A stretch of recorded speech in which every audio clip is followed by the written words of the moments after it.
एक गांव में श्याम नाम का किसान था। उसका एक छोटा सा खेत था। उसके पास 2 मिट्टी के घड़े थे, जिसे वह रोज अपने घर के लिए पानी लेकर आता था। लेकिन उनमें से एक घड़ा फूट चुका था नदी से पानी लाने पर, जिसकी वजह से एक घड़ा भरा हुआ रहता था और दूसरा आधा ही भरा हुआ रहता था। इसलिए वो फूटा घड़े को कहता है कि तू आधा पानी लाकर मालिक का मेहनत बेकार कर देता है। ये सुनकर फूटे घड़े को बहुत दुखी होता है। इस तरह दोनों घड़ों के बातें सुनकर श्याम फूटे घड़े को कहता है, तुम सिर्फ अपनी बुराई देख रहे हो, पर मैं शुरू से ही उस बुराई के साथ छिपी अच्छाई को भी देख रहा हूँ। इसीलिए मुझे कभी भी तुम में कमी दिखाई नहीं दी।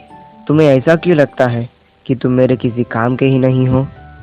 जाने अनजाने में तुमने मेरी बहुत मदद की है। पर वो कैसे? हर रोज जब हम नदी से घर वापस आते हैं तो तुम्हारा आधा पानी उस जमीन पर गिरता है, जिससे वहाँ फूलों को उगने में मदद मिलता है।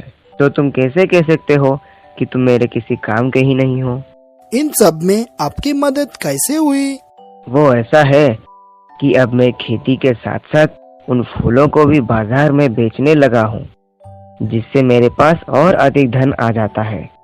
उस धन से मैं खेत के लिए ज्यादा और अच्छे बीज खरीद लेता हूँ।